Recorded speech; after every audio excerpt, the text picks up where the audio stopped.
ওসমান হাদিকে হত্যা চেষ্টা, শুটার ফয়সালের মা বাবা গ্রেপ্তার। এই বিষয়টা নিয়ে অনেকে আনন্দিত হবেন, অনেকে আবার দুঃখও পাবেন। বিচারের বিষয় হলো এক, আর একটা হলো আবেগের বিষয়। তা আমি একটু আবেগ নিয়ে কথা বলি। যদি ফয়সাল হত্যার আসামি হয়, তার বিচার হওয়া উচিত এই দেশে। কারণ মত পার্থক্য থাকতেই পারে, সে কারণে একটা মানুষকে শুট করে দেবে, গুলি করে দেবে, দুনিয়া থেকে নাই করে দেবে, এটা মেনে নেওয়া যায় না। এখন আবেগের বিষয়টা যেটা বললাম, তার কারণে আজকে তার মা বাবা গ্রেপ্তার। এই বিষয়টা আসলে আনন্দের বিষয় না, কষ্টের বিষয়।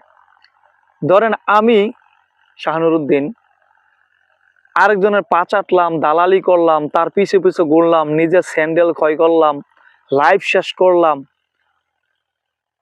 নিজের বাবা মাকে এই সময় দেয় নাই, নিজের ক্যারিয়ারের প্রতি এই সময় ব্যয় করি নাই, কিছুই করি নাই, শুধু আরেকজনের পিছনে ঘুরতে ঘুরতে জীবন শেষ। আরেকজনের স্বার্থে, দলের স্বার্থে আমার আরেকটা জাতি ভাইকে হত্যা করলাম, হত্যার চেষ্টা করলাম, এবং আমি পালিয়ে গেলাম। আর এটার মাসুল ভোগ করতে হচ্ছে, দায়ভার দিতে হচ্ছে, বুক পোহাতে হচ্ছে আমার মা বাবা। এই বিষয়টা ভাবনার বিষয় না?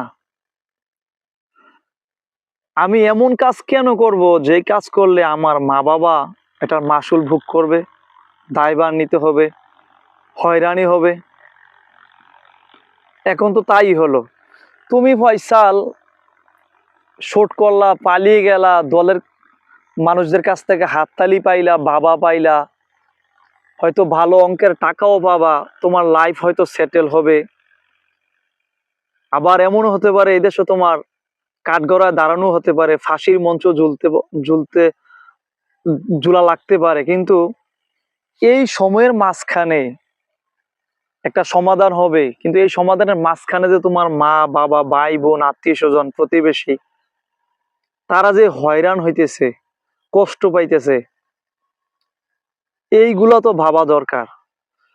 তো আমরা এই ফয়সালের বাবা মা যে গ্রেপ্তার হয়েছে, এই বিষয়টা থেকে আমরা শিক্ষা নিই। যারা রাজনীতি করি, যারা দালালি করি, অন্যের গোলামি করি, রাজপথে চিৎকার দিয়ে গলা ফাটাই একটা সিঙ্গার, একটা সমুসার জন্য, দিন শেষে নিজের কোনো ফায়দা থাকে না, পদ পদবি থাকে না, থাকলেও লাভ নেই, থাকলেও লুটপাট কইরা খাইয়া পেট চালাইতে হয়, ভরণ পোষণ চালাইতে হয়, বাবা মার, স্ত্রীর, ছেলে সন্তানের পকেট খরচা, ভরণ পোষণ লুটপাট করে আনতে হয়। কিন্তু নিজের কেরিয়ার নেই, ব্যবসা বাণিজ্য নেই, খালি খালি ওই যে দলের পিছু ঘুরছি, কিছুই করি নাই নিজের জন্য। তাদেরকে বলতেছি, এখন থেকে একটু ভাববেন, বুঝবেন, বিবেককে প্রশ্ন করবেন যে আমি যে দলের পিছে সময় দিতেছি, আমার কি আছে? আমার ব্যবসা আছে, বাণিজ্য আছে, কোনো প্রতিষ্ঠান আছে, কি আছে? আমার চাকরি বাকরি আছে, আমি নিজের জন্য কি করছি?